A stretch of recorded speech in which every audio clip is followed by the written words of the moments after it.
Хорошо. Я всех приветствую, So, всех, кто с нами, hello to everyone who's already connected. спикеров, переводчиков. Я очень рада, что этот проект состоялся, потому что мне кажется, что вот сейчас настолько важно нам объединяться на любых просторах, онлайн, офлайн. And I'm happy to greet all of our participants, our speakers, our interpreters, and I'm very happy that this project is finally taking place because I think today is as important as ever to unite at all platforms that we have, be it online or offline. И мы назвали эту программу «Учимся вместе», потому что, мне кажется, вот второе слово «учимся» — это первое такое составляющее. Мы учимся всю жизнь. А второе, то, что мы делаем вместе, а не поодиночке, это тоже вторая важная вещь. And we call this project Learn Together, and I think that's because the first word learn is an important component because we do learn throughout our entire lives, and second, together is because we learn together, not by ourselves. Организатор этого проекта — Центр творческих проектов «Инклюзион» при поддержке Отдела культуры и образования Посольства Великобритании. And this project is organized by Inclusion Center of Creative Projects and with the support of the Cultural and Education section of the British Embassy in Moscow. Это программа образовательная, как вот нам указывает на это слово «учимся», но в то же время для нас очень важен такой формат общения, когда мы можем держать обратную связь, задавать вопросы. And this program is an educational program, as we can see from the word learn in its title. But another important aspect is that we have this format where we get feedback and have question and answer sessions. Это серия вебинаров от действующих специалистов инклюзивного театрального мира. And this is a series of webinars by important figures in the inclusive theater society. И мы рассмотрим очень многие вопросы, и наши гости, наши спикеры нам помогут в этом. Мы будем говорить о системе менеджмента, о системе продвижения театрального продукта, о работе со зрителем, поделимся методиками работы с людьми с разными особенностями. And we will cover a whole range of different aspects with the help of our guests and our speakers, and we will talk about management, about promotion of different projects and products, about working with the audience, and about the methodology for working with different groups of people with different needs. И сегодня я хочу представить людей, которые будут помогать нам работать прежде всего. Это два переводчика с британского жестового языка, Carolyn и Rebecca. And I would like to introduce two people who will be helping us work throughout our webinars. Here we have two interpreters with British Sign Language, Caroline and Rebecca. Англо-русский переводчик — это Мария. And English-Russian interpreter Maria. Переводчик русского жестового языка Наталья. And Russian Sign Language interpreter Natalia. Спасибо вам за помощь. Я надеюсь, что наши участники все поймут. And thank you for your help, and I hope that our participants will understand everything. И, конечно, я хочу представить с большой радостью нашего сегодняшнего спикера Дженни Силли. And of course, I'm very happy to introduce our today's speaker, Jenny Силли. Дженни Силли для нас практически родной человек, потому что в 2017 году мы вместе сделали, благодаря Дженни и театру Graeae, мы вместе сделали потрясающий проект, международную версию спектакля «Прикасаемый» in touch. And of course, Jeannie is basically like a member of family for us because in 2017, together with her and Graeae theater company, we staged the international version of the play In Touch. Когда случился первый приезд Дженни в Россию, у нас были потрясающие дни, мы открывали для себя очень много нового опыта, из того, что мы даже не знали, каких-то непроторенных тропинок. Дженни провела потрясающие репетиции, в том числе и открытую репетицию, и мастер-класс, и повлияла очень сильно на создание как бы нового спектакля, нового скрипта для этого спектакля. And during her first visit to Russia, thanks to Jeannie, we discovered lots of different new experience which we didn't even realize we could have. And she conducted great rehearsals, including an open rehearsal and a workshop. And all of her work hugely influenced the new script of the play. В результате мы получили замечательный спектакль, который до сих пор является визиткой Центра «Инклюзион», который мы отыграли на сцене Национального Королевского музея, и потом он продолжил свою жизнь и во Франции, и в Нидерландах, и в Бельгии, и в России. And this gave birth to the play, the production, which is still a signature production of our creative center, and we have played it at the National Royal Museum, and then we moved on to present it in Belgium and Netherlands and many other places. Я хочу передать слово Дженни. Мы сегодня, я думаю, будем говорить обо многих вещах. Дженни расскажет и о театре, и о своих проектах, и о, может быть, своих каких-то задумках, и о том, как вообще все это начиналось, потому что Дженни действительно знаковая фигура, это первопроходец, да, по работе с инклюзивным театральным сообществом, и мы построим нашу встречу таким образом. And now I would like to give floor to Jenny Silli, and we will be talking about the whole range of different things, because I hope she will talk about theater and her projects, maybe some ideas that she has for the future, and also how everything started, because she truly is a pioneer in the world of inclusive theater, in the inclusive theater community, and we will organize our work in the following way.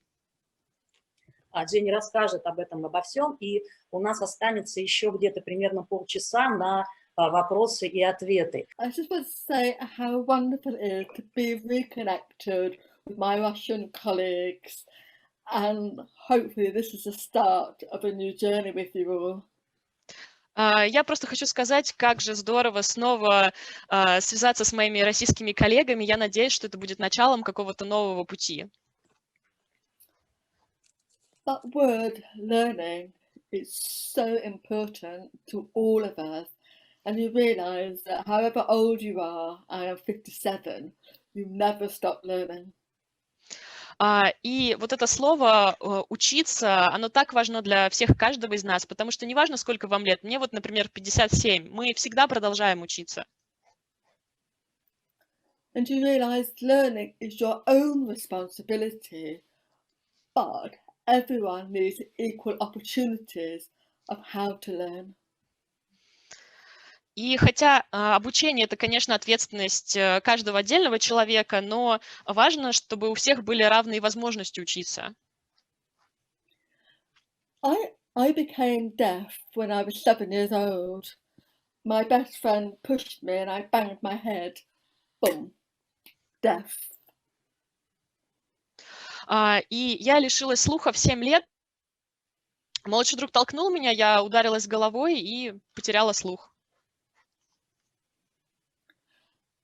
And they just gave me lots of hearing tests. They gave me my hearing aid and then just left me. And I thought, but I don't know what deaf means. I don't know how to be deaf. I had to teach myself, and I am still learning what that actually means, how to be deaf. И, конечно, мне сделали тесты, мне дали аппарат для слуха, но, по сути, меня просто бросили одну, потому что я не знала, как это быть глухой, что это значит. И мне пришлось самой научить себя, как с этим справляться. И я продолжаю учиться тому, что же это на самом деле значит не иметь слуха. It wasn't a word that was used in my family. It wasn't used in my education. I just was deaf. So years later, when I went for an audition for a company called Graeae Theatre Company, everything changed. И это слово не использовалось в моей семье, не использовалось в моем образовании. Я просто была глухой, и все. И через многие годы, когда я пришла на прослушивание в театральную компанию Graeae, все изменилось. So just going back a little bit, I went for an audition because when I went to my university, I did dance because I was able to dance, and there I was more interested in drama because I've got big boobs. There's no way I was going to be a dancer, so I thought I want to get into acting, and I had to really fight to be allowed to do acting at university. Еще вернемся немножко назад. Я пришла на прослушивание в свой университет. Тогда я там танцевала, хотя, конечно, меня больше интересовал именно театр, больше меня интересовала драма, чем танцы, потому что у меня была пышная грудь, и меня точно бы не взяли именно в танцы, поэтому я решила заняться именно актерским мастерством, и мне пришлось побороться, чтобы меня действительно заметили и пустили в актерскую профессию. So I went to an audition to be an actor in Graeae's first play for all deaf and disabled women. И я пришла на прослушивание, чтобы стать актрисой в театральной компании Graeae в их первой постановке, где были исключительно глухие женщины с инвалидностью. And I walked into this room, and there were women with guide dogs and white sticks who were blind. There were women signing, voice off, sign language. There were women with no arms, women in wheelchairs, women who were short. So many different women. Я зашла в эту комнату, и там были все эти женщины. Какие-то были с собаками-поводырями, какие-то были с палочками. Кто-то из них использовал язык жестов, у кого-то не было конечностей, кто-то был в инвалидной коляске, кто-то был малого роста. Все эти женщины были такие разные. I had never seen so many different women in my life. And it was seeing a woman called Caroline signing and speaking. I just went, oh my goodness, she's just like me. Я It was like an epiphany. Sorry. Я никогда не видела так много разных женщин сразу. Там была женщина по имени Кэролайн, которая использовала жестовый язык и говорила, и я подумала, боже мой, да она же совсем как я, и тут меня как будто озарило. And for the first time in my life, from the age of 7, and I was now 24, I said, my name is Jenny, and I'm deaf. First time, and it was just like, oh, I've suddenly found my home. I found where I belong with this glorious, diverse range of women who all had different access requirements. But my God, they were actors, they were there. It was wonderful.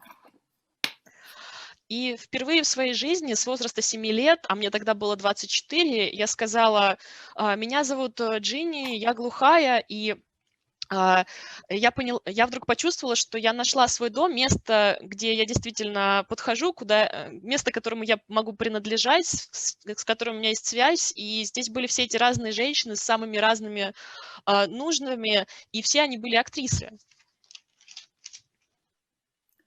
And I got the job. I got the acting job, and so was the beginning of my real political awareness of what it meant to be deaf, and the access and inclusion are human rights. They're not just things, they are human rights. И я получила эту работу, и так началась моя карьера, мой путь такой политической информированности о том, как это быть глухой, и о таких вопросах, как доступность и инклюзивность, ведь это действительно права человека, а не просто какие-то идеи. And it was on that tour when I was just so shocked meeting deaf and disabled women who were institutionalised, who weren't given a proper life. They were just locked away or restricted in their potential. I was horrified, and that really made me roll up my sleeve and think we have to fight for equality. И именно на этих гастролях я была просто шокирована положением глухих женщин и женщин с инвалидностями, которые оказывались в специализированных заведениях, потому что они не получали достойной жизни, кого-то из них просто где-то, по сути, заперли, кого-то ограничивали в том, чтобы развивать их потенциал. И я была просто поражена, шокирована этим, и я решила, что нужно закатать рукава и действительно бороться за равенство. Graeae Theatre was set up 40 years ago in March this year, 40 years ago by a man, a Turkish disabled man called Nabil Shaban. И Graeae, театральная компания Graeae была основана 40 лет назад. Мы будем отмечать как раз в марте 40-летие. Она была основана турецким человеком с инвалидностью по имени Набиль Шабан. And the name Graeae comes from a Greek myth. And in this myth, there were the 3 Graeae sisters who shared between them one eye and a tooth.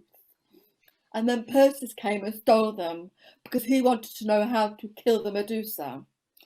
So the 3 sisters tell him immediately because they want their eye and their tooth back. Perseus doesn't give them back. He holds on to them and flings them into the wilderness. So no longer do the Graeae sisters have an eye and a tooth. И, собственно, название театральной компании Graeae происходит от греческого мифа, где было 3 сестры, у которых на всех 3 был 1 глаз и 1 зуб, и Персей украл у них глаз и зуб, потому что хотел узнать, как же убить Медузу. Они, конечно, сразу ему рассказали, как это сделать, но он не отдал им назад их глаз и зуб, а просто выбросил их в лес. At the end of the story it says the Graeae sisters were left screaming and defenseless. И в конце истории просто говорится, что эти сестры остались беззащитными и кричали.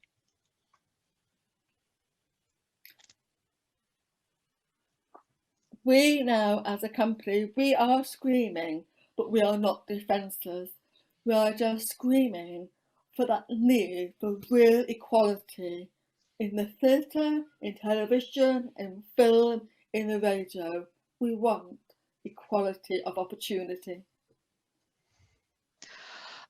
И сегодня мы как компания, может быть, и продолжаем кричать, но мы не беззащитны. Мы кричим о том, что необходимо равенство. Равенство в театре, на телевидении, в кино, на радио. И мы боремся за это равенство возможностей.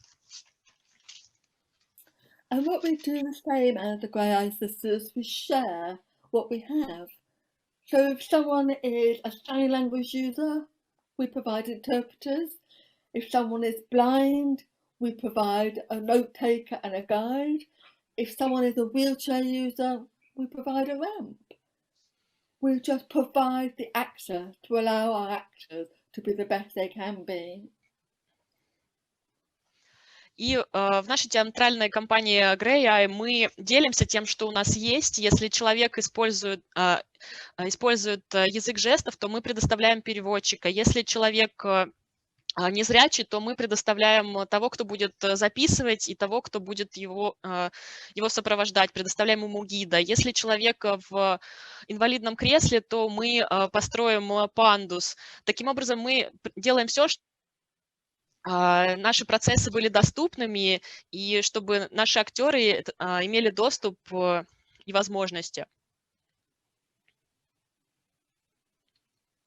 We work with the social model of disability. For too long, we were all part of the medical model, which is, oh, you're in a wheelchair, what's wrong with you? You have to sort everything out. Well, there's nothing wrong with us. It just, if there's no ramp, then we can't get in the building. If there's no interpreter, then we can't access the meeting or the rehearsals. So the social model is, it is everyone's responsibility to take on access and to be aware. И в своей работе мы используем социальную модель подхода к инвалидности. Слишком долго использовалась именно медицинская модель. То есть, когда человек в инвалидной коляске, то сразу все говорят, что с тобой не так, решай проблему сам. Но мы не считаем, что с нами что-то не так. Если нет правильного маршрута, если нет пандуса, человек не может попасть в здание. Если нет переводчика, то ему недоступна репетиция или встреча. Социальный подход – это когда мы считаем, что все несут ответственность за то, чтобы был доступ и осведомленность.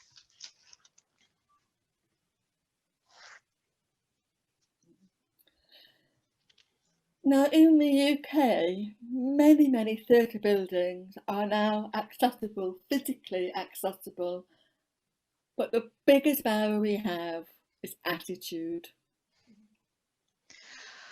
В Великобритании сейчас огромное количество театральных зданий доступны физически, но самый главный барьер, с которым мы сталкиваемся, это именно отношения.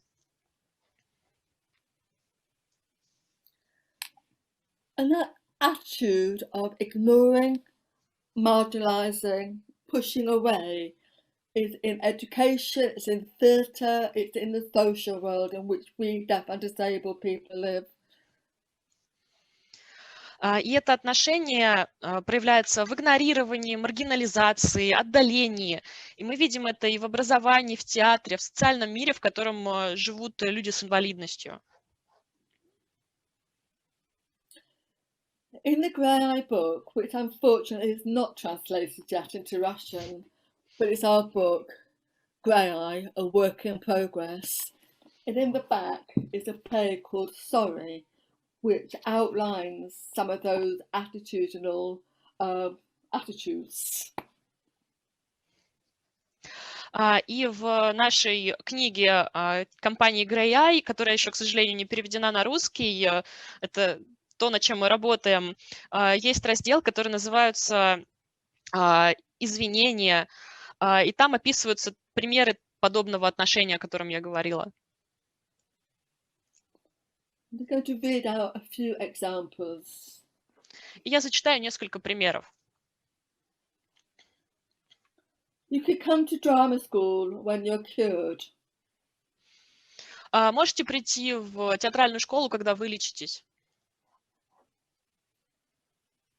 I thought all those disabled people busking in the foyer of the theatre were just trying to raise some money for themselves. I didn't think that they would be in the theatre, in the show. Я думал, что все эти люди с инвалидностью, которые тут рыскали вокруг театра, пытались лишь собрать немного денег для себя. Я не думала, что они будут в театре или участвовать в шоу. Shelley, darling, you must see that people do not come to the theatre to be reminded of the tragedy of being handicapped. Шелли, дорогуша, я думаю, что люди приходят в театр не для того, чтобы им напоминали о трагедии того, чтобы иметь инвалидность. So these are some of the barriers that Graeae Theatre has had to bang against and smash in our fight to be allowed on the stages in England, well, all over the UK. We have had to fight that attitude that the stage is for someone who is not disabled. It is not for disabled people. И это вот пример некоторых барьеров, которые компании Graeae приходится разрушать в своей борьбе за то, чтобы иметь доступ к сценам по всей Великобритании. Мы боремся с этим отношением, что сцена не для людей с инвалидностью. When I started years later after acting with Graeae, I then got the job as artistic director. And I knew 3 things that had to happen. 1, we needed to set up actor training to make sure that we were as good as non-disabled actors. 2, we had to be on as many different stages as possible, because theatre, I believe, challenges and changes people's perceptions of what you can do.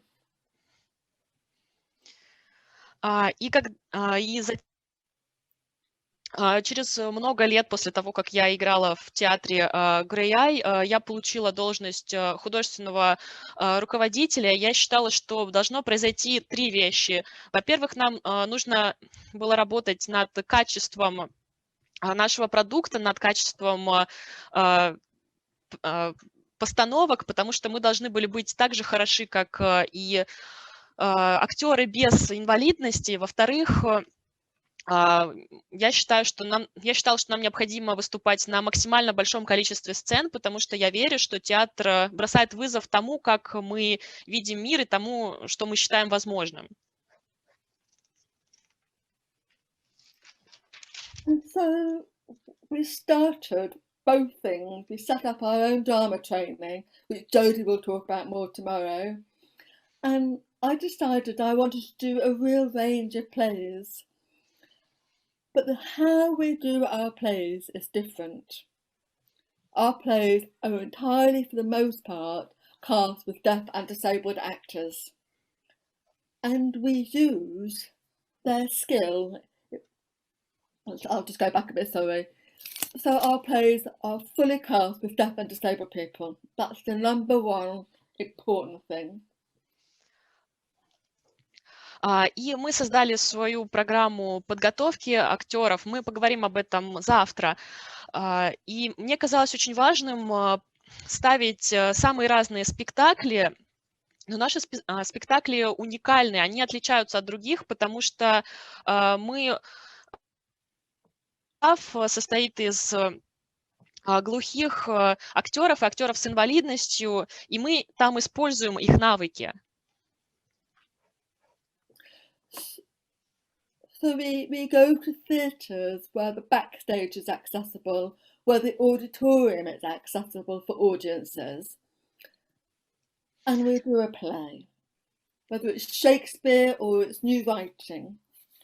But my very first play with Graeae was a play called Two, with two characters who owned a pub. And they played all the characters. So I had 2 actors with 2 sign language interpreters, and they were all part of the same show, not on the side, but they were integrated. И поэтому мы ставим наши постановки в театрах, где есть доступ к закулисью, где есть доступ к аудитории, и мы применяем этот подход что к Шекспиру, что к каким-то современным постановкам. Но самый первый мой спектакль, это был спектакль под названием Two, двое, где было 2 актера, 2 персонажа в пабе, и они играли все роли. Причем мы задействовали 2 переводчиков языка жестов, и все они были интегрированы в процесс, они просто стояли где-то за сценой. I had 1 woman, deaf, and 1 sign language interpreter. They both wore the same costume, so they worked together. And one man was a wheelchair user, and then a male interpreter wore the same costume. So it was a play now with 4 people, not just 2. So for deaf audiences, they could fully access it, and hearing audience could access it, because they could hear the voices. И как это работало? У нас была глухая актриса, и вместе с ней работала переводчица языка жестов, у них был один и тот же костюм. Второй актер был мужчина в инвалидной коляске, и ему помогал переводчик языка жестов, и они тоже были в одном и том же костюме. Так что эта пьеса уже была пьесой для 4 человек, а не 2.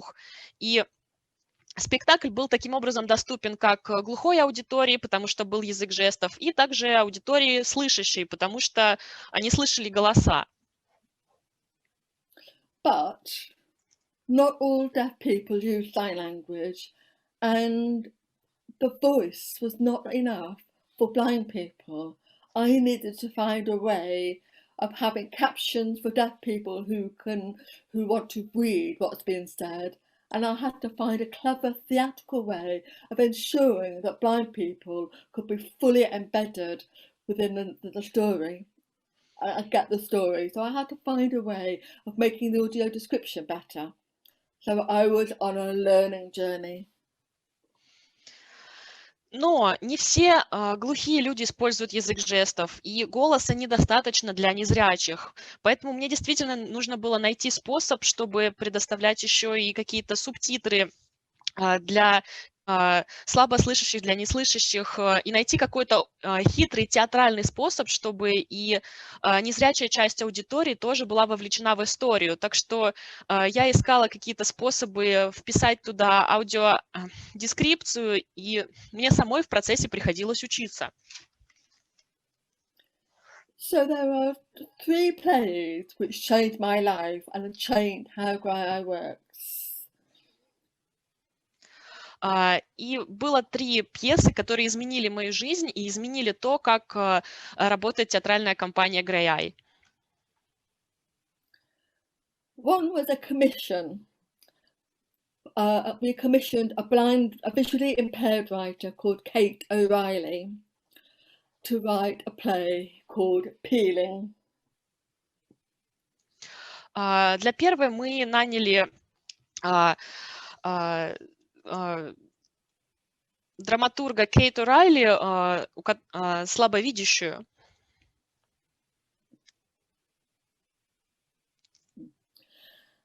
And her brief was to use the language of audio description to be attached to the actors, not something that blind people heard in a headset, but to be live on stage and owned by the performers. И ее задача была как-то вписать туда аудиодескрипцию, чтобы ее не просто слышали незрячие люди в аудитории в наушниках, а чтобы это было включено громко на сцене, и чтобы с этим также взаимодействовали актеры на сцене. So I had one actor who was very short, one actor who was small, who was a wheelchair user, and one actor who was deaf. 3 women. И здесь было 3 актрисы. Одна была очень низкого роста, в инвалидной коляске, и одна была глухой. And they used the audio description to talk about their costumes, to talk about each other. It's like, she's got a miserable face, or her eyes look at her like a dart. So they used it to inform the audience about facial expression, but also about practical things like costumes. И они использовали аудиодескрипцию для того, чтобы говорить о своих костюмах, а также для того, чтобы говорить друг о друге. То есть, например, посмотрите, какое у нее неприятное лицо, или ее глаза так и прокалывают тебя насквозь, пронизывают тебя насквозь. И таким образом они использовали аудиодескрипцию не только для того, чтобы рассказывать историю, но и для того, чтобы описывать какие-то практические вещи, такие как костюмы. The play was in various different locations, so it became really important that the sound was also thought about as access for blind people. Но мы ставили эту пьесу в самых разных локациях, в самых разных местах, и поэтому было очень важно подумать о том, чтобы звук был доступен. Now for deaf people, because there's one character who was deaf, and sometimes the other two women were just chatting, and the deaf one would say, what? They would just ignore her. That was part of the play. So I couldn't have an interpreter on the stage. So we made the decision to have captions, subtitles. И здесь важно было помнить аспект с отсутствием слуха, ведь одна из актрис была глухой, и поэтому иногда две остальные болтали между собой, она говорила что, и они просто ее игнорировали. И этот момент тоже был частью постановки, поэтому у нас не было переводчика на сцене, вместо этого мы добавляли субтитры. So deaf audiences really felt connected to the deaf character. So when she was being left out, they were being left out too. But we also had some things that were just for deaf people. So it's about getting that balance that all the audience have to access everything, but not necessarily at the same time. И поэтому глухая часть аудитории действительно чувствовала связь с глухим персонажем, потому что когда ее игнорировали, исключали, они тоже были исключены из разговора, но с другой стороны у нас были специальные аспекты как раз исключительно для глухой аудитории. Поэтому очень важно, как мне кажется, всегда соблюдать этот баланс, чтобы был какой-то необходимый момент, было все необходимое. It was also one of those plays where the three women talked about what it was like being disabled in a very non-disabled world. So it was a very open conversation about disability. Not, oh my God, I'm disabled. No, it's like, I am disabled, but the rest of the world don't understand. So it was really, really rich in emotion, in content, relationships and access. И еще в этой пьесе три женщины говорили о инвалидности в очень неинвалидном мире. И это действительно был очень открытый диалог, очень открытое обсуждение вопроса инвалидности, но не в таком ключе, как «О, боже мой, я инвалид», а скорее «Да, я инвалид, а остальные не понимают». И здесь мы делали упор на эмоции, на содержание, на отношения, на доступ. The learning from Graeae was extraordinary because we realised that artistically we have to create audio description, captioning, subtitles ourselves, that it becomes part of a whole theatre experience. It's not just added on, it's part of everything. So that has changed how we work forever since then.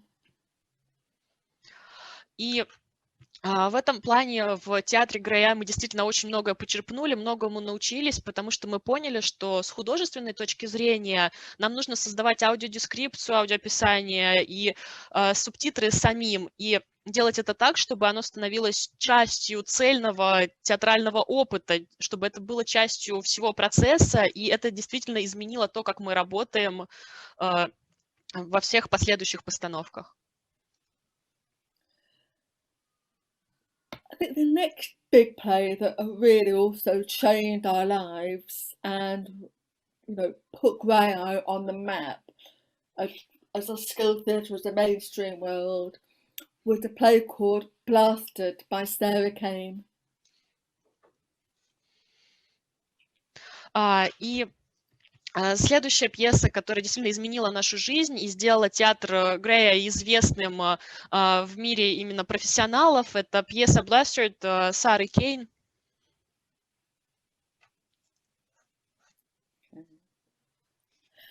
And in her script, she has things like he gulps down the gin, written with a round bracket, meaning that is action.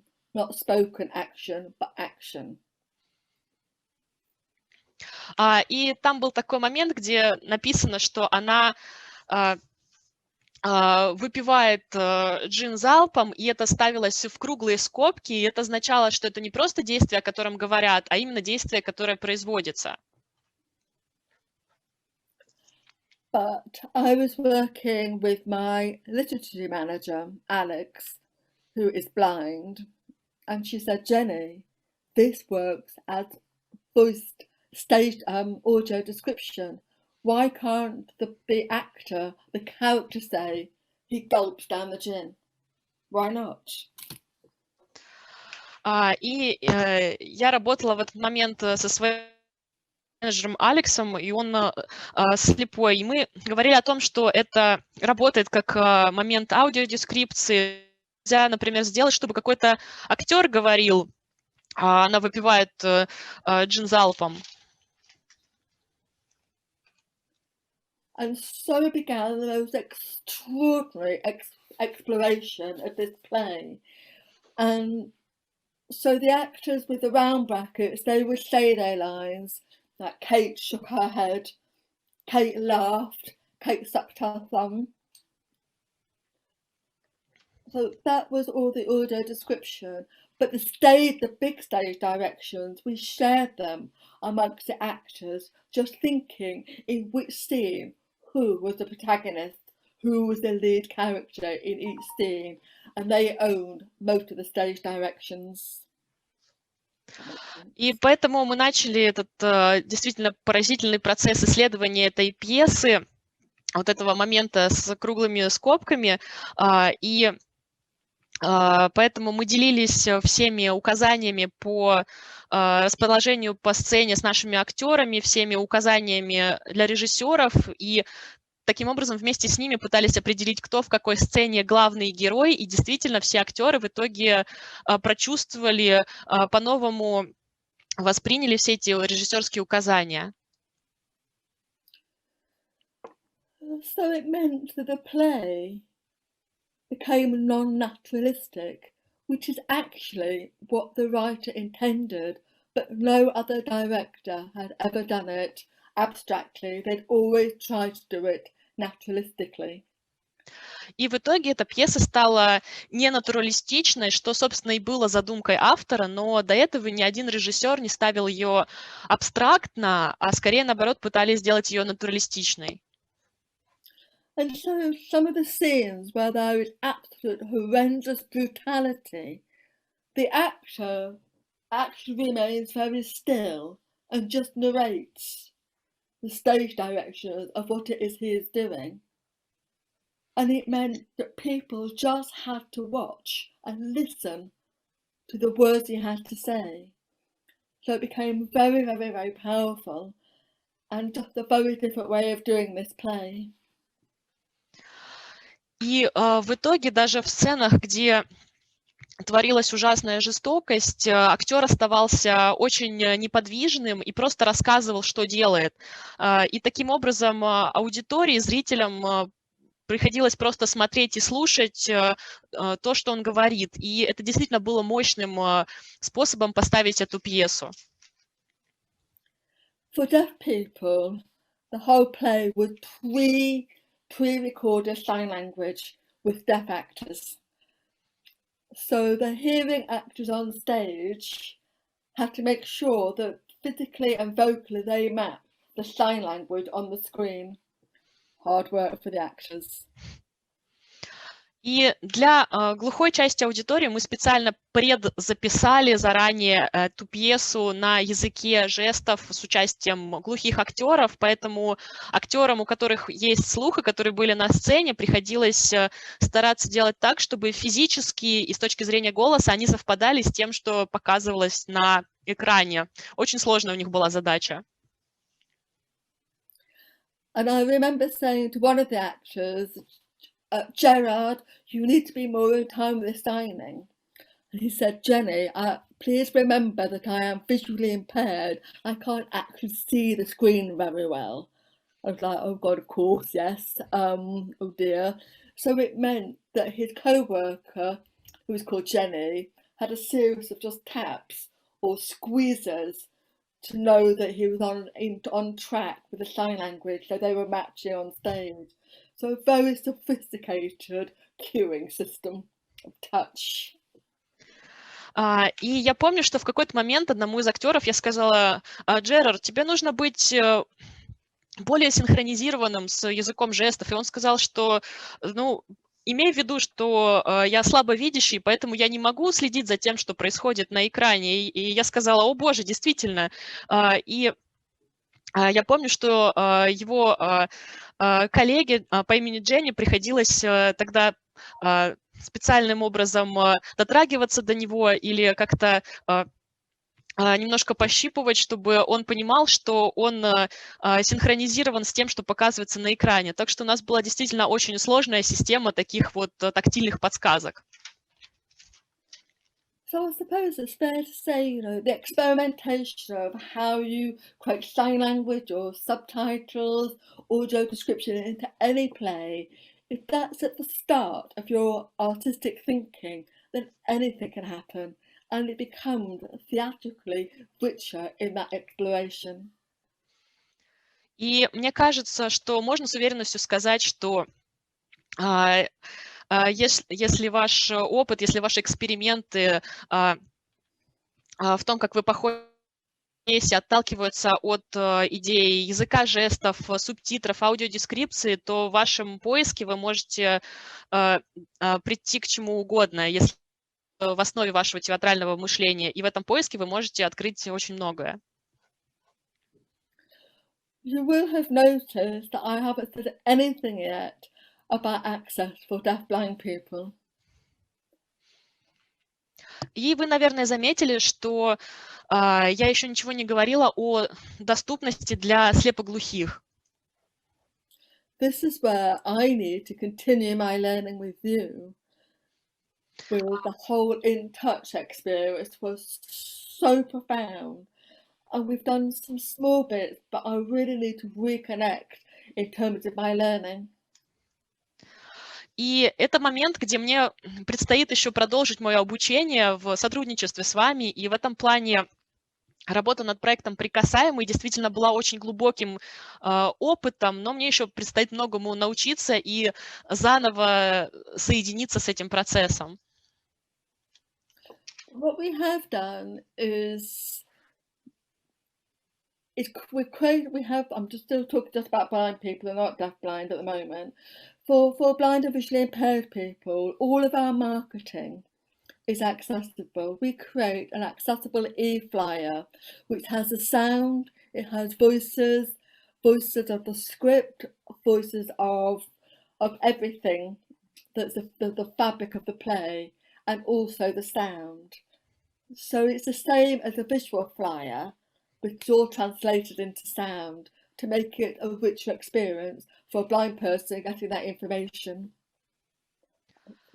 И что же мы сделали? Я сейчас пока буду еще говорить только о незрячих, а не о слепоглухих. В том, что касается незрячих и наш маркетинг в этом аспекте работает следующим образом. Мы создаем такие электронные флаеры, которые задействуют звук голоса, в том числе это касается и текста пьесы, и всех остальных аспектов постановки. И если вы знаете, существуют визуальные флаеры, визуальные брошюрки, то мы создаем их такую вот звуковую версию, где стараемся передать слабовидящим и незрячим весь этот театральный опыт, все эти театральные ощущения.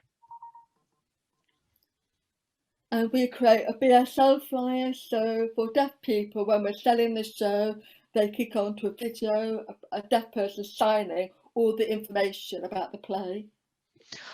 И для глухих мы создаем специальный флаер на английском языке жестов, на британском языке жестов, который создается с участием глухих специалистов, и там они как раз рассказывают о постановке. Before the show, a blind person will be given either a link or a tape of all the actors explaining who they are, the colour of their skin, gender, their physicality, you know, their disability, and then they will talk about their character and what their character is wearing. And this tape also includes the designer of the show explaining about the set design. So all the visual information is there. И перед шоу все слепые зрители получают либо ссылку, либо запись, где все актеры рассказывают, кто они, какого цвета их кожа, мужчина они или женщина, как они выглядят физически, какая у них инвалидность, а потом уже рассказывают о своем персонаже. И также в этой записи рассказывается об оформлении постановки, о декорациях, так что вся визуальная информация предоставляется таким зрителям.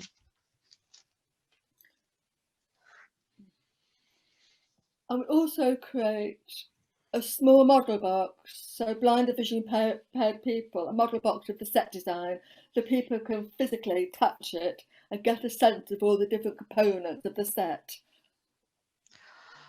И также мы создаем небольшую модель наших декораций, чтобы они могли физически потрогать, чтобы слепые и слабовидящие могли именно физически потрогать все компоненты постановки, все компоненты декораций. So this is what we do for theatre. There's inside a theatre, but we also do that when we're invited to festivals, outdoor festival work. It is still the same process, but outdoor work, it's more difficult to hear audio description. So we have with us an actor who is our audio describer, who will speak in the headset to blind people. That seems to be a best practice for outdoor work.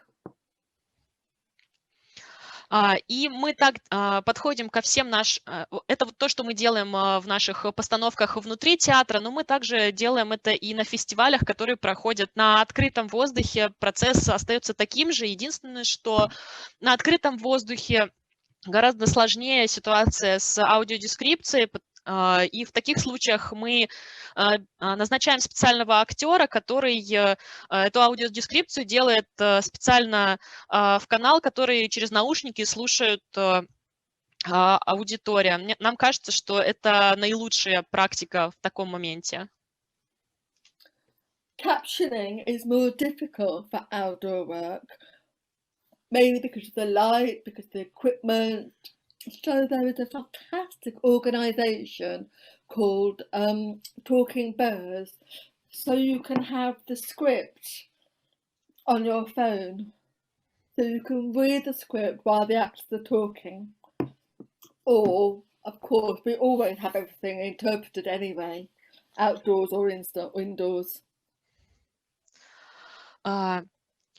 Вопрос с субтитрами гораздо сложнее, когда мы говорим о постановках на открытом воздухе, потому что есть проблемы, есть аспекты со светом, с оборудованием, и в этом плане есть специальная шикарная организация, которая позволяет выводить текст пьесы на ваш телефон по мере того, как она идет, ну или же мы пользуемся переводом, который мы используем на постановках в театре и на улице тоже. The real joy of doing outdoor work is you create a short play, but something that's quite visual and spectacle. But what the most important thing about outdoor work is the festivals in the UK are free. That means people who don't have a lot of money can go. And it carries on creating the visibility of deaf and disabled people. Because not everyone wants to see theatre in a theatre. So being outdoors, it means more people are aware of deaf and disabled performers, which is very important. И в чем же основная радость от постановок на открытом воздухе? Это короткие пьесы, и они действительно очень визуальные, очень красивые, и это, как правило, целое представление, но самое главное, это что в Великобритании такие постановки бесплатные, и поэтому люди, у которых не так много средств, могут их посетить. И таким образом это повышает видимость актеров глухих и с инвалидностью. И не все люди могут позволить себе сходить в театр внутри театра, но и поэтому благодаря таким постановкам гораздо больше людей получаются охваченными, осведомленными о людях с инвалидностью, о глухих людях, и это действительно очень важно. And sometimes outdoor work is more accessible for people who like to attend to relaxed performances, but there's a sort of equality of outdoor spaces, so people can be contained within the space that they want to be in. They can move and they can fidget, they can walk away if they want. It feels there's something more accessible about it in a way. И еще один момент, что с постановками на открытом воздухе повышается доступность постановок, потому что здесь люди более равны между собой, и здесь больше пространства, они могут располагаться, как им удобнее, они могут передвигаться, кто-то может уйти, когда захочет, так что здесь больше еще и доступность. I think one of my biggest challenges, though every single play I ever do is a huge challenge of how to get the access beautifully integrated. But the biggest one was doing the opening ceremony of the Paralympic opening ceremony in 2012. И мне кажется, один из самых главных вызовов – это как интегрировать доступность в постановку, потому что это всегда большая проблема, и такая же большая проблема была в церемонии открытия Паралимпиады в 2012 году. It was the first time in history of the Paralympics that a deaf woman and a disabled man had been artistic leaders of a ceremony. Потому что впервые в истории Паралимпиады люди с инвалидностью возглавили художественную часть церемонии. And our starting point was the Universal Declaration of Human Rights. That was absolutely the foundation of everything that we did. И нашей отправной точкой была Всеобщая декларация прав человека. Это была основой всего, что мы делали. And the so many directors, I don't think they'd realised what we actually meant about access, what we meant about inclusion, because we were determined that all those aspects of sign language, of captioning, of employment of deaf and disabled artists was fundamental to our story. И мне кажется, многие режиссеры не до конца понимали, что мы имели в виду под доступностью и инклюзивностью, потому что наше намерение было в том, чтобы язык жестов, субтитры и прочие аспекты были важной частью нашего процесса.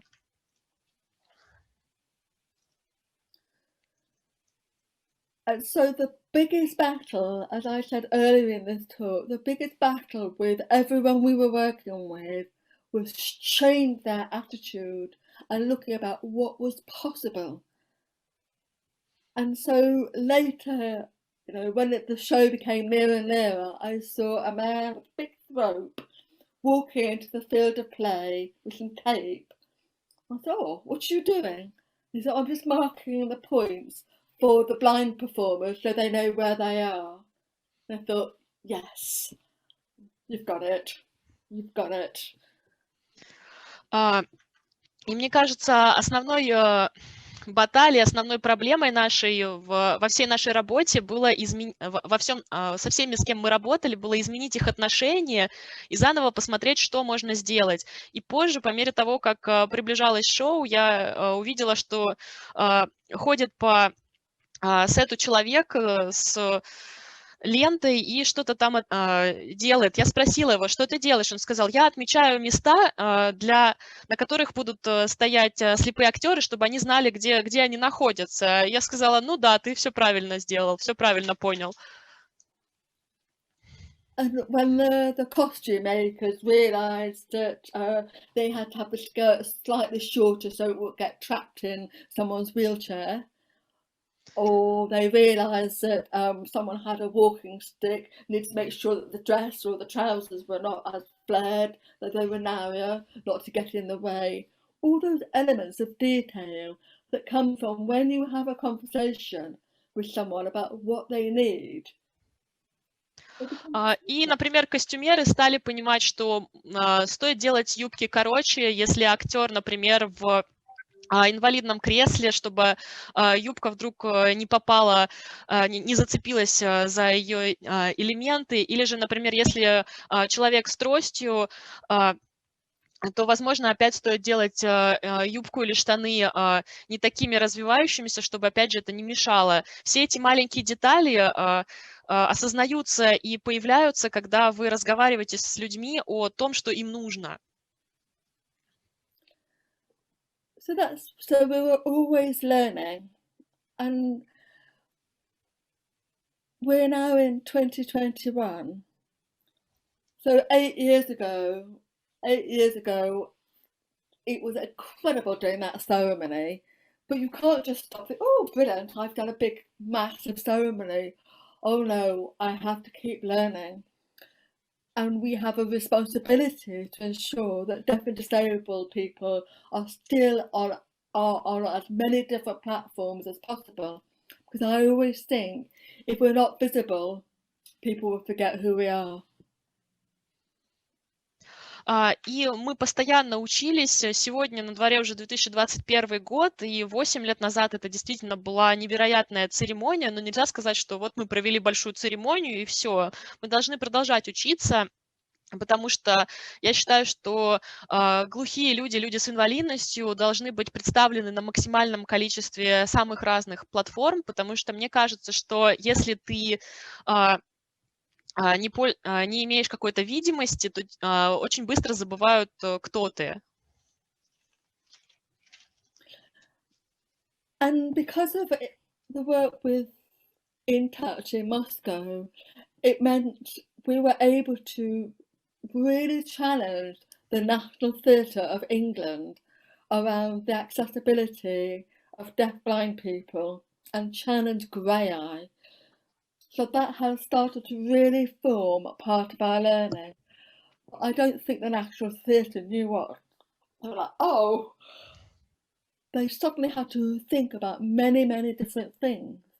And you realise that the exchange from one country to another is really, really valuable. И в проекте «Прикасаемый», который мы проводили совместно с Москвой, мы действительно бросили вызов и Национальному театру Великобритании в том, что касалось работы с глухими и людьми с инвалидностью, и в том, как работала театральная компания Graeae в том числе, потому что это действительно стало частью нашего процесса обучения. И мне кажется, что Национальный театр даже не осознавал многие аспекты, потому что они до этого о многих вещах, которые мы использовали, даже не задумывались. И тут мы осознали, что такой обмен между странами действительно играет большую роль. And I think it's important to say that the In Touch cast, the Russian cast and the UK cast, are part of the National Theatre's history. It's the first time ever that deaf-blind people have performed on that stage. An important part of history. И также, мне кажется, очень важным отметить, что актерский состав проекта «Прикасаемые», и это и русские, и британские актеры, был действительно важной вехой в истории, потому что на моей памяти это было впервые, когда на сцене Национального театра играли слепоглухие. And I feel very lucky. I've worked a lot with disabled people in Bangladesh and a lot with disabled people in Japan. И мне очень повезло, я много работала с людьми с инвалидностью в Бангладеше и в Японии. In Bangladesh in particular, they have no human rights whatsoever. So doing a production of Romeo and Juliet with Bangladeshi performers, disabled performers, in the National Theatre of Dhaka was absolutely another historical moment when people realise that deaf and disabled people should not be hidden away from society. И в Бангладеше эта работа была особенно важной, потому что ситуация с правами человека там просто плачевная, потому что они, по сути, отсутствуют, и поэтому постановка «Ромео и Джульетты» с участием бангладешских актеров в Национальном театре там была действительно исторически важной, потому что в тот момент люди осознали, что глухих людей, людей с инвалидностью нельзя прятать от общества. So when you realise that deaf and disabled people are and have to be equal in society, when you realise that access, sign language, ramps, subtitles and other things are theatrically rich and necessary, these things inform the future of how you can carry on working.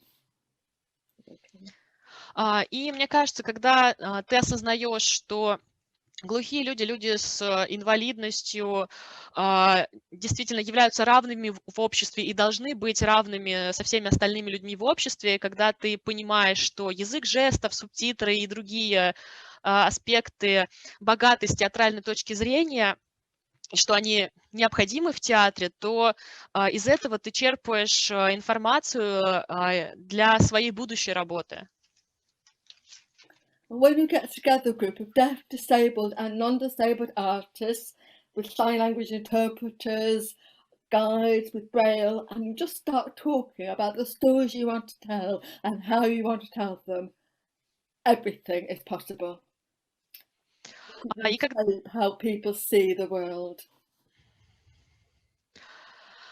И когда вы собираете вместе глухих людей, людей с инвалидностью и людей без инвалидности, а также переводчиков с языка жестов и гидов по Брейлю, то и обсуждаете, какую историю вы хотите рассказать и как вы хотите ее рассказать, то возможно все, и возможно поменять то, как люди воспринимают мир. And I just want to end by saying I really believe, and I hope you do too, that theatre can transform perceptions of possibility and whose story is it. So together we can really just smash down all those barriers and make gloriously rich, accessible theatre. И мне хотелось бы закончить, сказав, что я верю, и надеюсь, что вы верите тоже, что театр может действительно изменить то, как мы видим мир, и для кого он доступен, разрушить все барьеры и поменять то, как мы видим театр. So maybe this is a good time for some questions and answers. I hope that some of what I've said makes some sort of sense. I could talk for hours and hours and hours about Graeae. И, может быть, сейчас уже пришло время для вопросов и ответов. Я надеюсь, что то, что я говорила, было понятным, потому что я могу часами говорить о Graeae.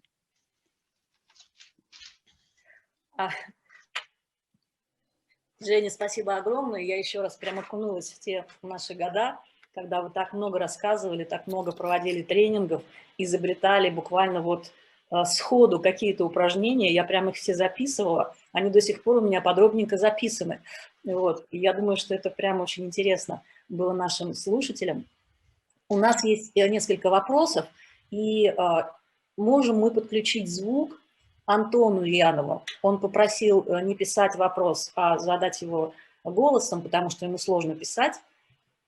And thank you very much. And I really felt that I just sort of got myself immersed back into those years when we talked so much with you, and when you conducted all those wonderful trainings, and when you basically invented various wonderful exercises on the spot. I have them all written down, and I still keep them throughout all those years. And I'm sure that everything you said was very interesting for our audience to hear.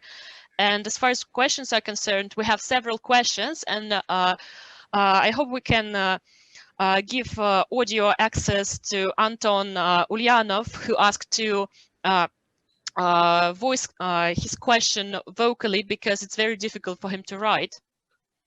Антон, вы нас слышите, если вы можете говорить? Я вас слышу, да, вы меня слышите? Can you hear us? Здравствуйте. Здравствуйте. Спасибо большое, Дженни, за ваш рассказ. Я хотел... У меня есть несколько вопросов. Во-первых, я хотел спросить... Да, во-первых, я скажу, что у меня ДЦП, я художник, я занимаюсь прежде всего практиками, связанными с перформансом, кино, видеоартом. Вопросы такие. Ну, давайте я по очереди, чтобы, наверное, было удобнее переводить. Вот вы рассказывали о том, как речь актеров работает в некоторых спектаклях как аудиодескрипция. Известны ли вам случаи, когда специалист, да, аудиодескриптор или переводчик на жестовый язык вводился в ткань самого спектакля как некое художественное решение? Это первый вопрос. Я не знаю, может быть, сначала переведете, потом, да? Yep. So hello, and I would very much like to thank Ginny for her story, for speech, and I have several questions. I would like to begin by saying that I have ICP, and I mainly work in cinema and other visual arts, and I will ask my questions one by one, so it would be easier to interpret them. So you talked about actors and their speech, how their speech is used as audio description, and I would just like to ask you whether there have been cases when actors or interpreters, for example, with ICP, were also involved and in the production, or whether they were intertwined in the production somehow. Graeae has worked a lot with actors who have CP. Always our casting philosophy is the best actor for the part, for the character, gets the job. Да, я много работала с актерами с ДЦП, и наш подход к выбору людей для состава актеров — это тот, кто лучше всего будет подходить под персонажа. And I remember a long time ago working with an actor with CP and a different voice pattern called Jamie Bedard. We worked on a big mainstream show. And the writer had everything Jamie said, another character would repeat it. And Jamie said, Jenny, no, this is very disempowering to me and my voice. И я помню, что долгое время назад я работала с одним из актеров с ДЦП, и он также работает как актер, озвучивающий разные роли. Его зовут Джейми Беддард, и один раз он работал на очень крупном шоу, и все, что он говорил, затем повторялось другим актером. И он сказал мне: нет, это не подходит, потому что это уменьшает мою роль, уменьшает мою значимость в этой постановке. So it really challenged the writer to rethink about the script, knowing that everyone has to get all the information somehow, but not necessarily by that process of just repeating everything Jamie said because his voice is different. So there is always a way of ensuring that everyone hears what is said at some point. So yes, we do work with actors who have cerebral palsy, if they're the right actor for the part. Но в том, что касается именно самого текста пьесы, важно, чтобы вся информация была донесена, но, конечно же, не обязательно это делать через именно повторение, повторение текста, потому что таким образом меняется голос, озвучка получается уже другим голосом. Но важно, чтобы все услышали, так что да, мы действительно работаем и с актерами с ДЦП в том числе. One of our actors uses eye gaze, So it's he blinks and the screen becomes voice activated. We've had David in plays. So there is always a way. Always making something work. И один из наших актеров использует eye gaze, и таким образом экран активируется, когда он моргает, так что всегда есть какой-то способ донести информацию. Антон, у вас был еще вопрос или это все? Да, я хотел спросить. Да, пожалуйста. По поводу этот вопрос, который меня очень давно заботит, это когда мы говорим об инклюзии, очень часто говорят, что настоящая инклюзия будет, когда слово инклюзия будет не нужно, да, и, собственно, суть доступности, да, что общественные места доступны и для людей с той или иной инвалидностью, и для всех прочих, да, и то же самое, мне кажется, идеал театра или кино инклюзивного, когда, допустим, проходит фестиваль театральный, и в нем участвуют как инклюзивные спектакли, так и спектакли, не создававшиеся специально как инклюзивные. Да? Например, в прошлом году, когда проходил форум фестиваля «Особый взгляд», позапрошлым, да, уже, то,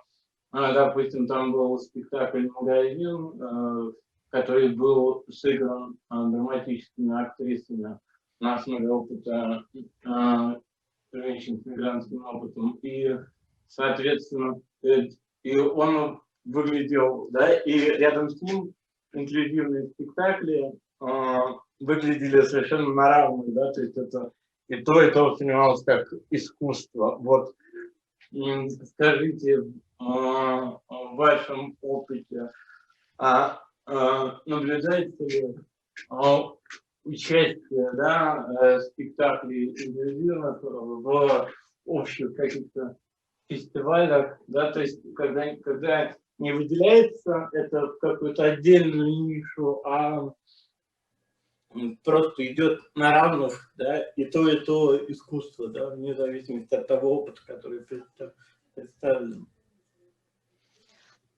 And another question which has been interesting for me for quite a while is the topic of inclusion, because, you know, they often say that we will reach real inclusion when the word inclusion will be no longer necessary, and when you know, we have these accessible environments, we have common spaces accessible to everyone.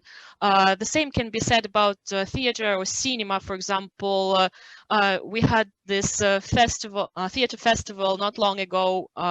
When we have theater or cinema festivals, which would include inclusive plays and plays which were not meant to be inclusive. For example, how we had this during the festival Special View 1 or 2 years ago, and there was a play involving actresses which had migration experience, and this play was produced next to inclusive plays, and they seemed equal, they seemed on a par with each other, because everything was simply viewed as art regardless of the specialization. And from your experience, what is the situation with participation of inclusive productions in just like common big festivals, when they're not presented as a separate niche, but when all productions are seen as equal, all are seen as art, regardless of the specifics of their experience?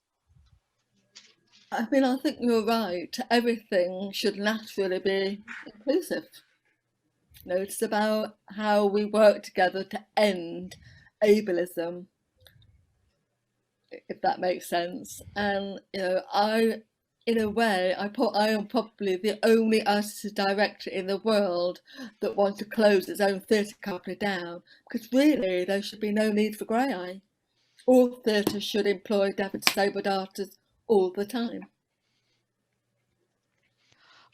И Я думаю, что вы абсолютно правы, потому что все должно быть инклюзивным, и важно именно то, как мы работаем вместе, и как мы ищем пути, чтобы положить конец, наоборот, этому подходу, основанному именно на способностях, этот эйбилизм, когда, наоборот, все ориентировано на людей без инвалидностей. И я, может быть, единственный художественный руководитель, который, наоборот, мечтает о том, чтобы закрыть свою театральную компанию, потому что мне кажется, что, наоборот, не должно существовать компании, которые на этом специализируются, а просто должны брать всех актеров во все постановки. And I think one of the things I'm proud of that Graeae has done is really challenged the big festivals, the mainstream festivals, for them to really embrace what access really means. So it's not just the work of Graeae that's accessible, they are encouraging all the other companies that participate in that festival to consider making their work accessible and inclusive. So it's like the pebble drops and then the impact is far. И еще один из моментов, которым я действительно горжусь, это участие в больших фестивалях, потому что им действительно пришлось глубоко принять концепцию доступности, и это заслуга не только компании Graeae.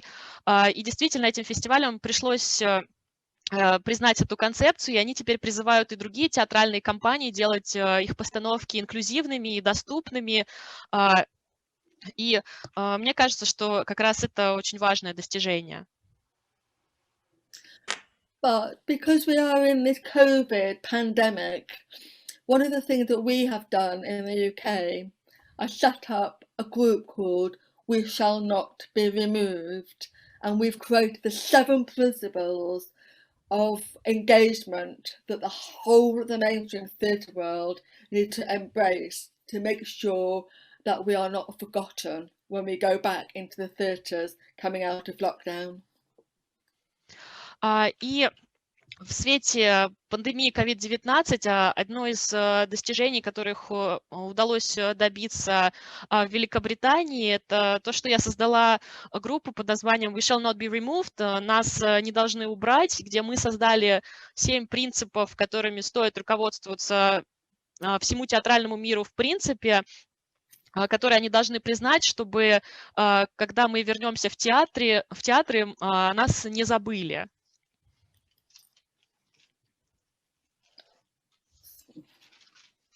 Антон, спасибо за вопросы. Спасибо. Спасибо. Я пробегаюсь дальше по вопросам. Ольга прислала нам вопрос. Наверное, было непонятно, что такое звуковой флаер, как выглядит звуковой флаер. Thank you, Anton, for your question, and thank Jeannie for answering. And now moving on to other questions, we have a question from Olga, and maybe she didn't have it clear what this audio flyer is, what it actually looks like, how it works.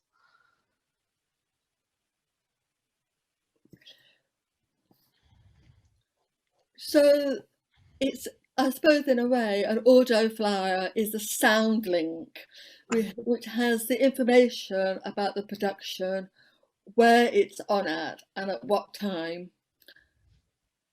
But within all of that information, there's the sound, there's music, there's some of the narration from the performers.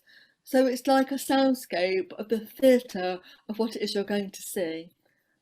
So it's nice, it's not just flat, oh, the show is on Tuesday at 7 o'clock. It's more theatrical than that. Does that make sense?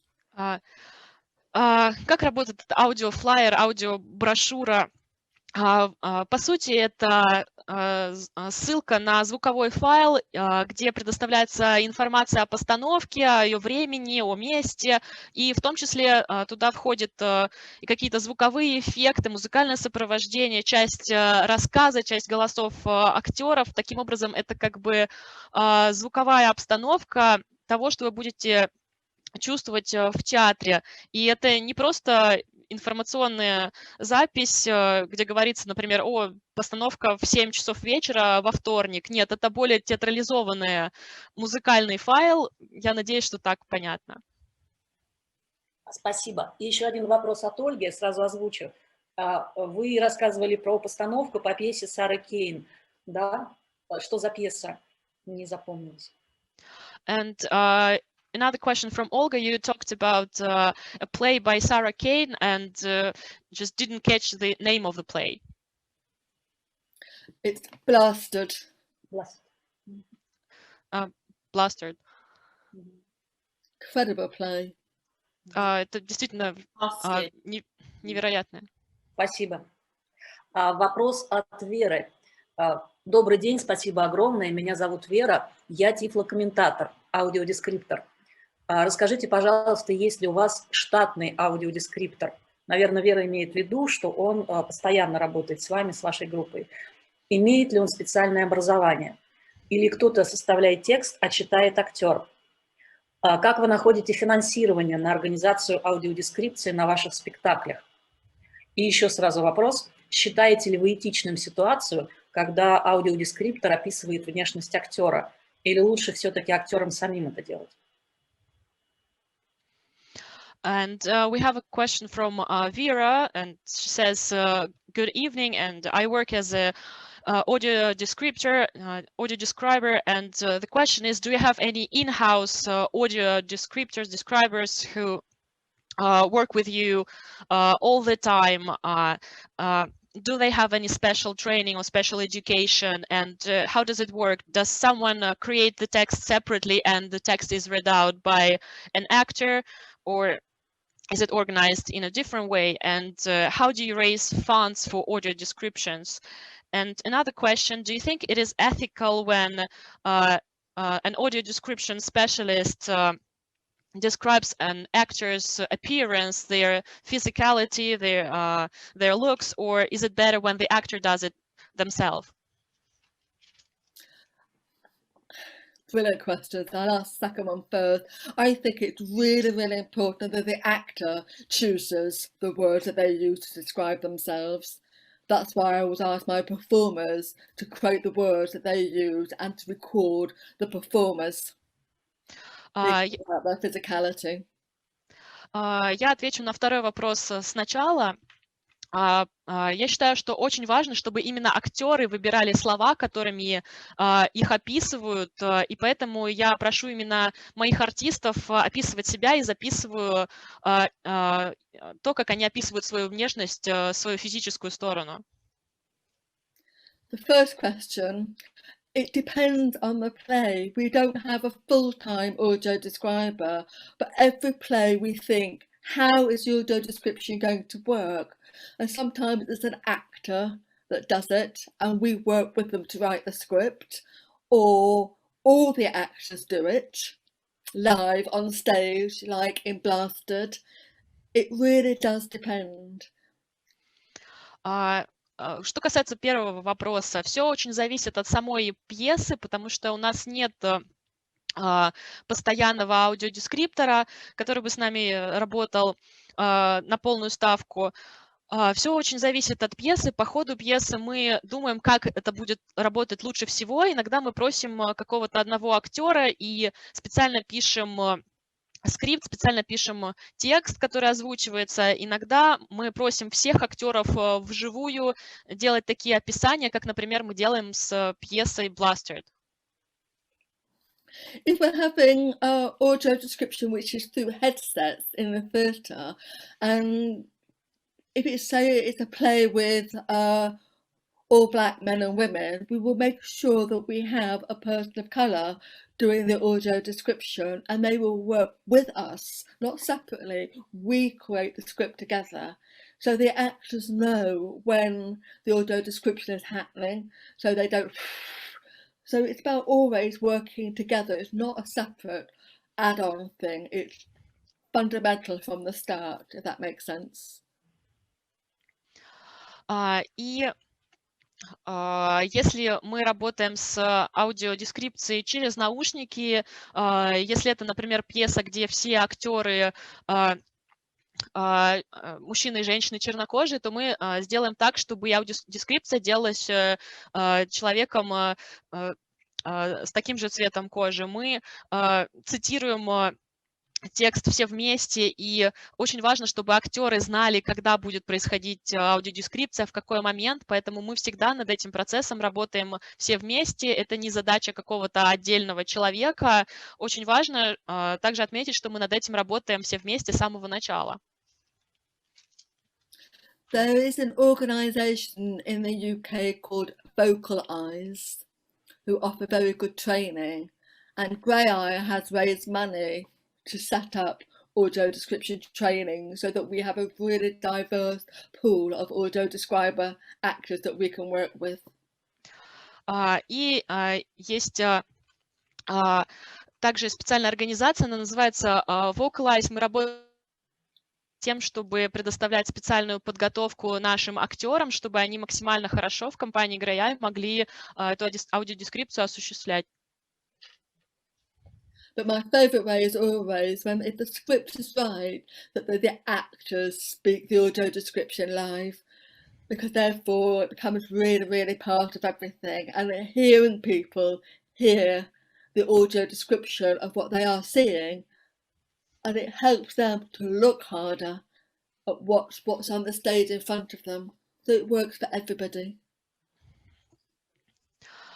И мой любимый, конечно, метод — это когда актеры делают аудиодескрипцию вживую, потому что тогда она действительно становится частью всего, и слышащая часть аудитории слышит одновременно то, что она видит глазами, и это заставляет их смотреть еще внимательнее, поэтому таким образом мы задействуем всех людей в аудитории.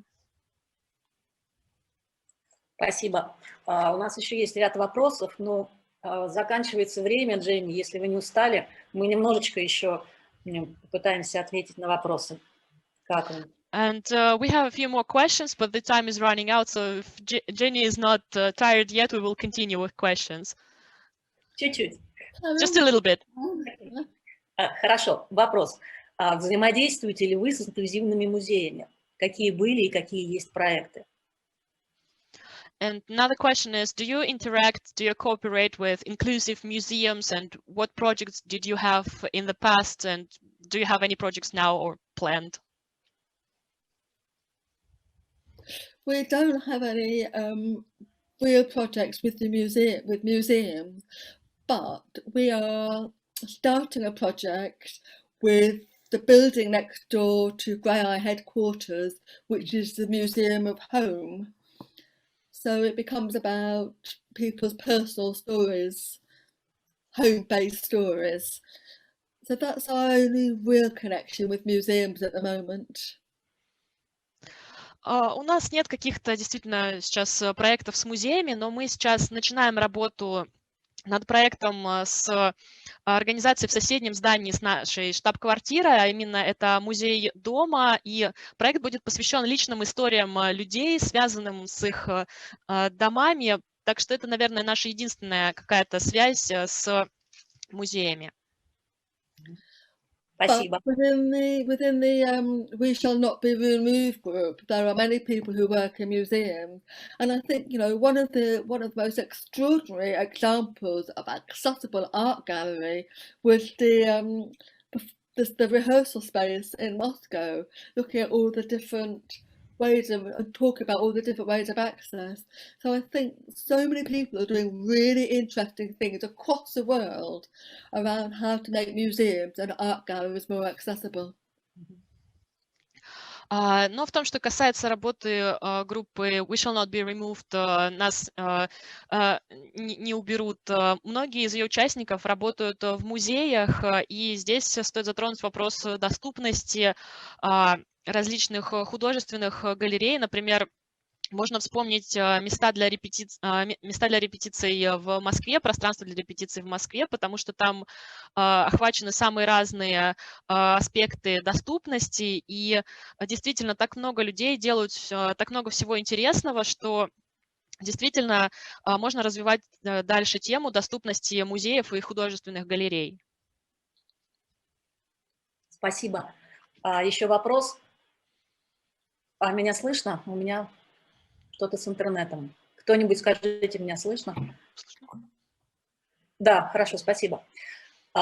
Есть ли какие-то особенности при проведении онлайн-спектаклей для зрителей с разными потребностями? Какие могут быть в данном случае интересные решения?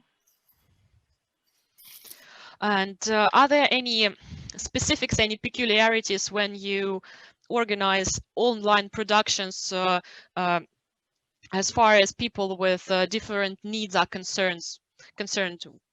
What solutions can there be?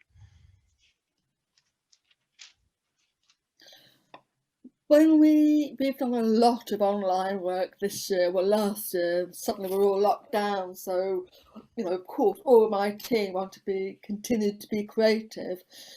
So we have a whole cohort of writers, deaf and disabled writers, Right to Play initiative where we've been training writers. So they have written short monologues for deaf and disabled actors, directed by deaf and disabled directors. And everything that we put online is captioned, and there might be a separate track with the audio description, or we ask the actor to keep audio describing what's happening on the Zoom. That's what we've been trying to do. So it's captions, audio descriptions, and making sure that the work is absolutely presented by deaf and disabled people. Doesn't quite answer your question, I'm sorry. И мы очень большой пласт нашей работы был в этом году онлайн из-за локдауна, из-за самоизоляции, но вся моя команда очень хотела продолжать творить, и мы работали с неслышащими писателями, и людьми с ограниченной физической активностью в рамках инициативы по подготовке как раз писателей. И мы таким образом создавали монологи для неслышащих и людей с ограниченной физической активностью, которая режиссировалась как раз-таки людьми неслышащими или же людьми с ограниченной физической активностью. И все эти постановки транслировались с субтитрами, и мы также либо предоставляли отдельный трек, отдельный канал, где шла аудиодескрипция, либо мы просили актеров описывать все, что происходит в Zoom. Вот, в принципе, что мы пытались делать. Так что мы использовали субтитры, аудиодескрипцию и работали над тем, чтобы все наши постановки были представлены людьми неслышащими или же людьми с ограниченной физической активностью. Не знаю, получилось ли ответить на ваш вопрос. We also, if we do a podcast, we make sure there's a transcription of the podcast, and started doing BSL transcriptions of podcasts.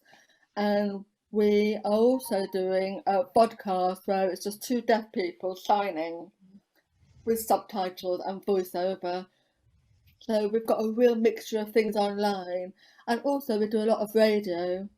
I direct radio and I can't hear it. I don't know why I do it, but I love doing radio.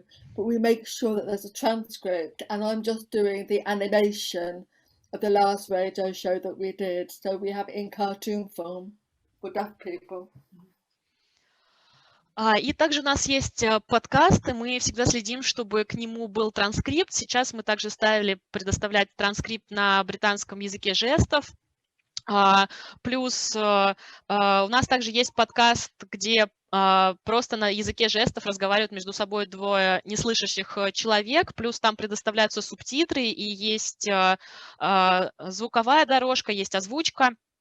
Так что у нас целая разнообразная подборка того, что мы делаем онлайн, плюс еще мы очень много работаем на радио. Я режиссирую нашу работу на радио, я не слышу, что там происходит, я не знаю, зачем я этим занимаюсь, но я очень люблю радио. И мы также стараемся предоставлять к этим трансляциям транскрипты, и более того, к нашей последней радиопостановке мы сейчас делаем анимацию, так что у нас еще теперь есть и мультипликационный продукт для неслышащих.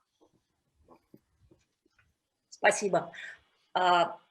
Комментарий от Татьяны и вопрос.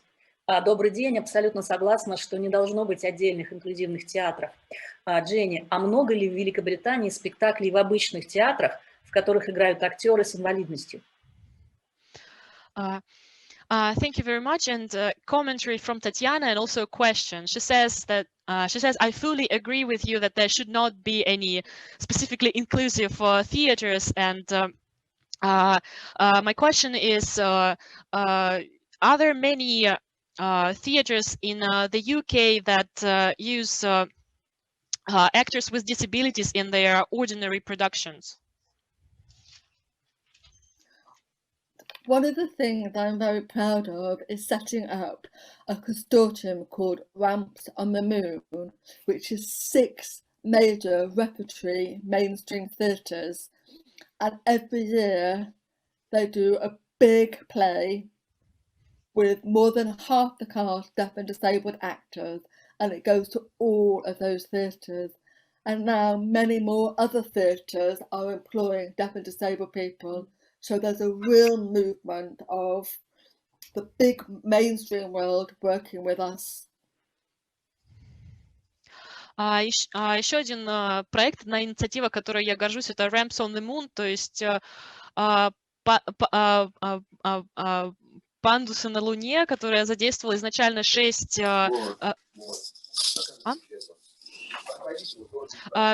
крупнейших театров, и каждый год они ставили большую пьесу, где больше половины состава актеров это были неслышащие и люди с ограниченной физической активностью.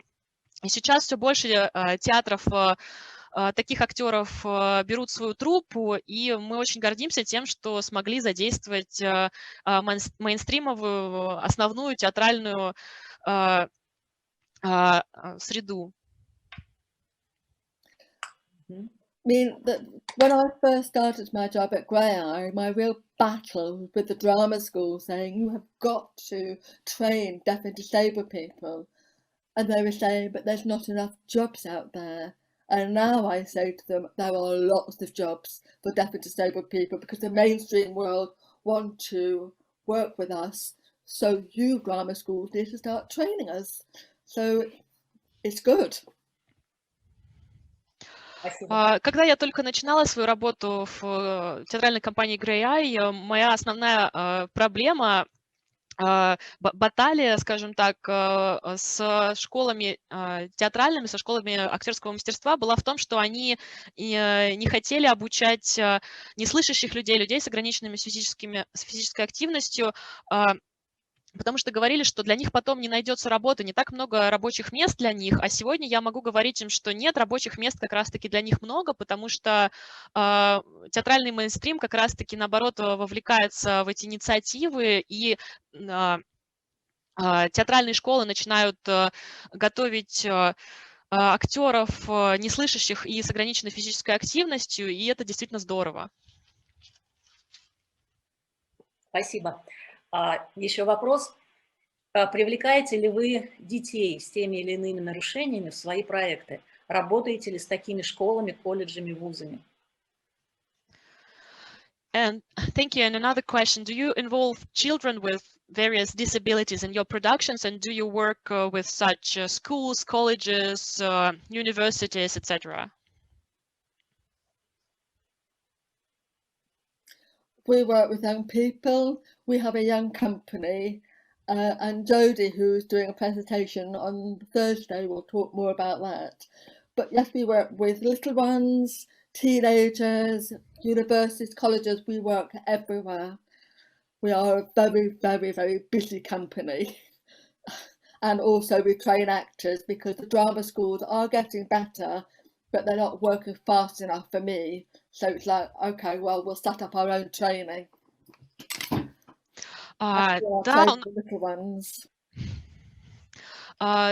мы работаем, у нас довольно молодая труппа, и Джорди, у кого презентация в четверг, об этом расскажет поподробнее.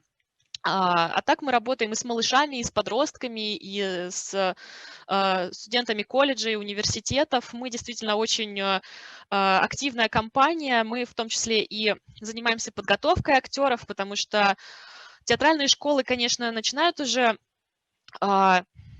подготовку актеров такого плана, но, на мой вкус, они работают недостаточно быстро. Да, я думаю, что эту тему в четверг мы продолжим как раз с Алисой Джоди, вот, и она расскажет нам обо всем этом поподробнее. Еще один вопрос у нас остался. Напечатаны ли и переведены тексты пьес, которые вы ставили вместе с аудиодескрипторами? Yes, I think we will continue on this topic on Thursday with Alisa Jodi, and we have just one more question left. Has the scripts of the plays that you used audio descriptors for been printed and translated?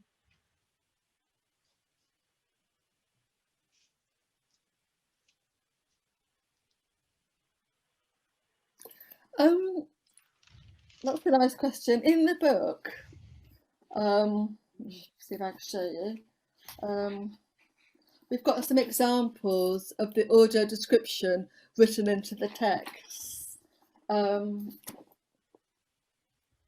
So some scripts, if like with peeling, the audio description is automatically there, and then when we have create our, that's peeling. But a Shakespeare or something where the audio description is not written in, we will write it into our final copy so that the lighting and the sound people know that the audio description is happening. It becomes part of our script. Yes, that's the answer. Yes. Sorry. В нашей книге есть примеры того, как аудиодескрипция вписана непосредственно в текст пьесы. В некоторых скриптах, в некоторых текстах, как, например, с пилингом, это происходит автоматически. С Шекспиром, где аудиодескрипция не вписана, мы вписываем ее в финальную копию, в финальную версию, чтобы наши звуковики, наши осветители знали, что аудиодескрипция будет происходить. Так что да, она вписана в финальные версии текстов пьес. Спасибо. Дженни, наши зрители говорят бесконечное спасибо, спасибо огромное за ваш опыт, еще спасибо, пожелания вам удачи. Это в переписке все в чате я читаю, поэтому мы все вас очень благодарим. На самом деле это был очень интересный рассказ и очень интересный диалог. Спасибо за опыт, спасибо за то, что вы делаете. И я надеюсь, что действительно мы еще придем к какому-то проекту. Я надеюсь, что «Прикасаемый InTouch» были не последним проектом, когда мы сотрудничали вместе. И я хочу пожелать вам здоровья. Сейчас, наверное, это самое такое пожелание популярное. Здоровья крепкого, держитесь, и пусть ваш театр, ваш театральный проект процветает, и пусть вокруг вас будут ваши любимые, теплые люди, пусть вас окружают ваши родные, ваши друзья, и с кем вы вместе хотите и можете заниматься театральным искусством. Я благодарю вас еще раз, очень рада была вас видеть, я думаю, что все зрители также благодарят вас. Я хочу еще раз напомнить, что организатор этих серий вебинаров – Центр творческих проектов «Инклюзион», и проект проходит при поддержке Отдела культуры и образования Посольства Великобритании. У нас впереди еще 7 вебинаров, которые ведут российские и британские спикеры. Заходите на наш сайт Инклюзиона, inkluzioncenter.ru, там есть все расписание, регистрируйтесь, и будем рады вас видеть на нашем проекте.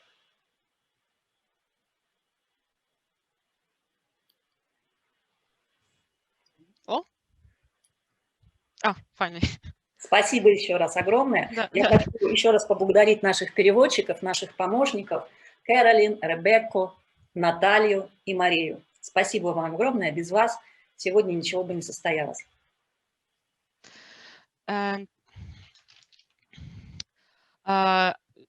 I'd just like to say that because I was absent, that our audience says endless thanks to you, Jenny, in the web chat for your experience, and wish you the best of luck. And we all thank you for your interesting story and for this rich dialogue. And thank you for your experience and your work. And I hope that we will come to a new project and that InTouch will not be the last time we cooperate. And I would just like to wish you good health. And once again, thank our interpreters, Carolyn, Rebecca, Natasha, and Maria, because this wouldn't happen. Exactly. Interpreters are gold dust, as are voice translators. What would we do without you all? So thank you. Да, это правда, потому что без переводчиков никуда. Это касается и наших аудиодескрипторов, в том числе и переводчиков на языке жестов. Спасибо еще раз. Спасибо. Thank you once again.